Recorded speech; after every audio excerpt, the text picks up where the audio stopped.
This is Tiny Epic Galaxies. Avocado Games. Michael Selvaggio and Christopher Grabowski.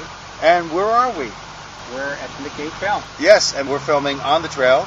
Gamelin Games makes a lot of games that have a big feel but come in a very small package. And they start with the term tiny, although they've made some other versions of the game which are ultra tiny, which are like card decks. But this is Tiny Epic Galaxies. Now, as you can see, nice small box, up to 5 players. 5 players. What's really cool about this game, before we get into the specifics, you can play it solo. And since there's 5 players and 5 player cards, which you actually keep track of, there's 5 different levels of solo play. Each one plays a little different. So that's how I first got to know this game, by playing solo. And I loved it. I was amazed. And I've played it with other people, and it's fine. Another cool thing about this game is you have mission cards. They're optional. I played it both ways. These really, unless everybody is really a capable player and knows the game comfortably, putting secret missions really only would then support the experienced player, which would be an imbalance. So, we're not going to introduce those. They're very, very simple. You got to go ahead and match the condition at the end of the game, and then you would get more points. Speaking of points, what's that all about? Well, you need 15 points to end the game. What is the story behind this? Well, you represent a civilization that has energy and culture. They're resources. And what this track does for you is it monitors your level of civilization. So as your civilization comes up, you trigger the effects in the other bars, such like you can get more spaceships added because you start off with 2. Or you can get more dice. So you start off with 4 dice, not the full 7, and you can work your way up all the way to 7 dice, which is like crazy. And then over here, ships, and then of course the civilization, and over here, as your civilization advances, it's worth more in points. So if you have to get 15 points, if you make it to 6, that's 8, so all you need is 7 more. Now how do you get points? Well, you get points by collecting planets, because it's all about space travel. So during the game, there's a number of cards, and each of these has a number which gives it a total value that's going to be added to your civilization.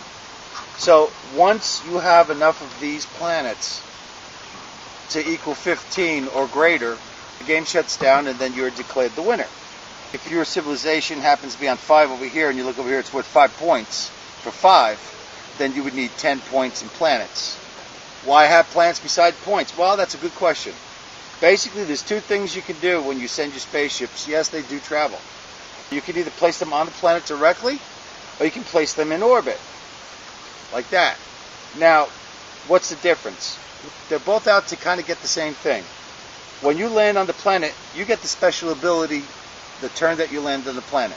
So if this says over here, this says spend 1 energy, and you're acquiring energy, to acquire more culture. Let's backtrack a little bit. Each one of these major symbols on the corner represents the resource that that planet offers. Energy, culture, culture, culture. In this particular case, believe me, there's an even number. There's an energy right there.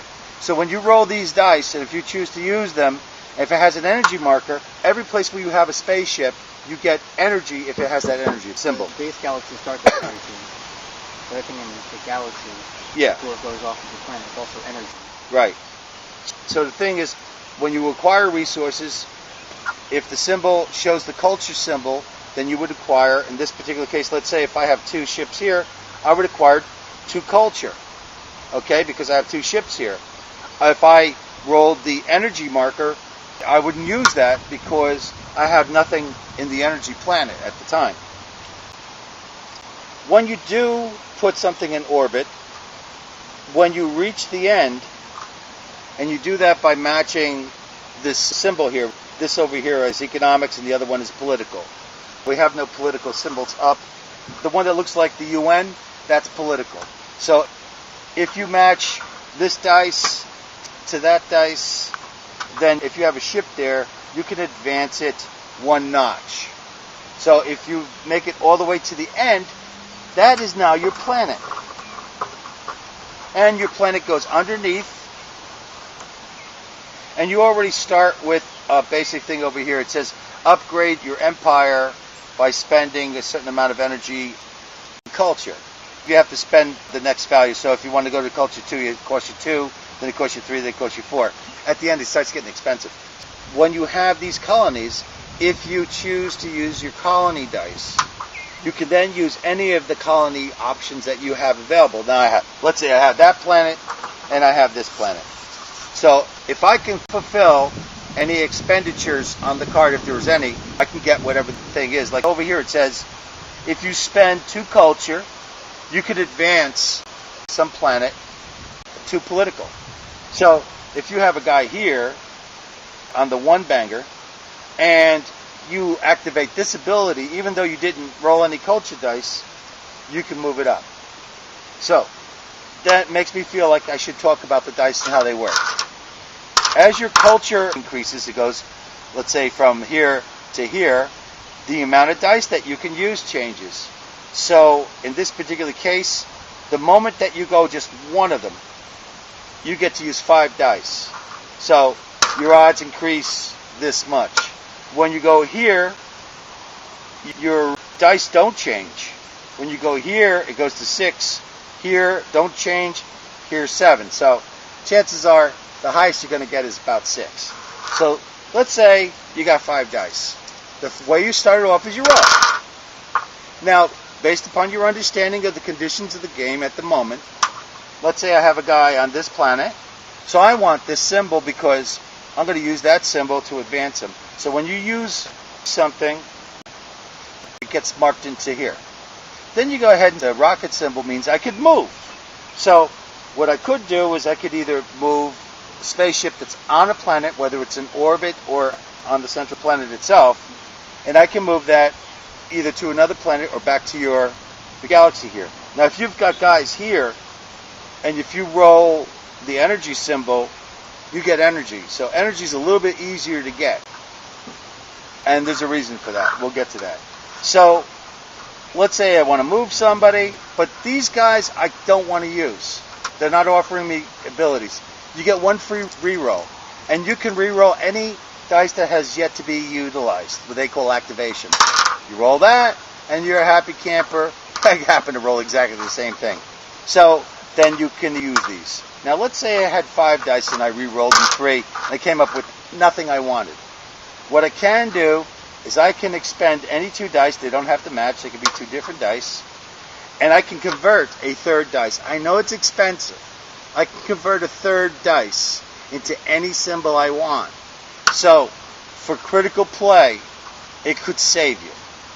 Another thing you can do is for every energy that you have stored, and here's where you keep mark of your energy and your culture. For every energy that you store and then spend, you can re-roll again. So that's why energy is so important. It gives you the ability to re-roll undesirable dice. So you can keep doing that until you run out of energy. Or if you happen to have some sort of colony ability that gives you something special. Let's talk about culture. Culture is very, very important. I know. Energy seemed really, really important. But culture is important too. This is what's cool about this game. You ever play a game of dice rolling and somebody has really great dice and yours stink? Well, in this game they have culture. For every culture that you have, you can mimic an action that another player uses. So if Chris has the greatest dice in the world, which he usually does, okay, and I say, oh, look, he's using his colony ability because he rolled a colony dice, then I can go ahead and spend a culture and use my colony ability. Or if he has an energy symbol that he uses, now I can pick up energy. So anything that Chris does, I can duplicate if I have culture. So this game is a very tightly woven resource management game with a certain degree of pressure luck. But the pressure luck isn't as extreme as I've seen in other games. What I like about this game for the trail, first of all, it's solo. That's great right then and there. And it actually plays well. I've played 3 levels of it, chomping up each one. And each one is a little bit tougher, and it's really exciting. I've played it with 3 people. I played it with 2. It always plays to my satisfaction. Now, not everybody likes this game. They say, oh man, this isn't as good as, let's say, I don't know, something that's hot right now. And maybe they're right. But Gamelink Games has managed to shrink a big game experience down to as small as it can get. And, of course, you don't have the crazy components and everything. But I'm telling you, this is an exciting game. The fact that you can go ahead and manage different systems of abilities. This is like a power generator here. So if you get this big guy, people are going to fight over that. And there's ways of making people go backwards, and more than one person can go after the same planet. Crazy stuff can happen. Chris, you've played this game. Overall, what's your general feel on it? It plays pretty short amount of time, but it's fun throughout. Now, let me tell you something. Chris does not like games easily. So if Chris and I both like it, forget about it. The jury is out. We win. It's not horribly affordable. Not horribly affordable. It's not horribly expensive. This copy cost me $25. Now, there is an expansion set for it. And like I said, this comes with it. Okay, which is the mission cards. So let's say you're going, okay, I got everything I want. You throw these mission cards in. Like this one over here, it says, you gain 3 extra points. So let's say Chris does his 15 points or he does 16 points and the game shuts down. Well, he doesn't know what my mission is. What if I've established a successful mission and I've got 3 points and I was at 14? See what I mean? So there's stuff going on here. Some of these are easier and some of these are more difficult. You get dealt a certain amount of them and you decide which mission is the kind of mission that you think is within your play style. So this is an option. And this is one of the reasons why I like this game so much. You can play it solo. You can play it with up to 5 players. A lot of games stop dead at 4. So it's got a lot going for it. The only complaint that I've heard about this game is that these cards are too small. Well, larger certainly would have been better, but I've played with these cards, and it may be the bare minimum, but it works. So I would say if you're looking for a big game experience and you're solo or up to 5 players and they're all interested in sitting down, because this game does not go that fast. This is an hour to an hour and a half if everybody's doing their job. Especially if you add 5 people, it could go as far as 2 hours, which means, let's say if you're going to camp and you need to kill some time, you got a long evening ahead of you, this could do it. Oh, from a backpacker's point of view, very tough box.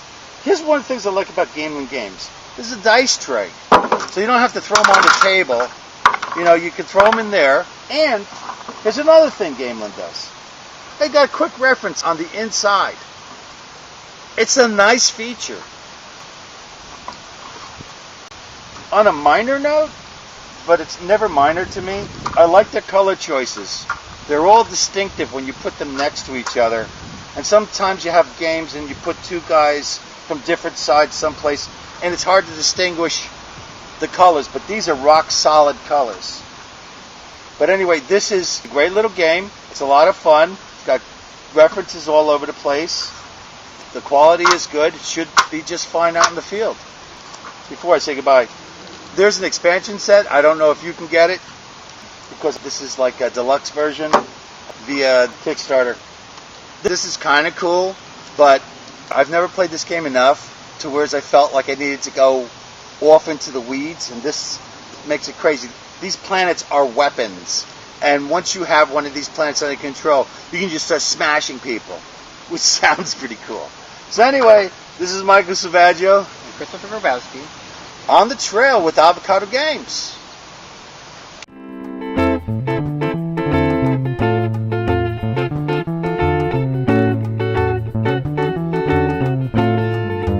Avocado Games, come on pretty baby, don't you tell me that you play games the way that I play now in this world. Avocado Games, come on dice roller, won't you tell me that you roll dice the way that I do now.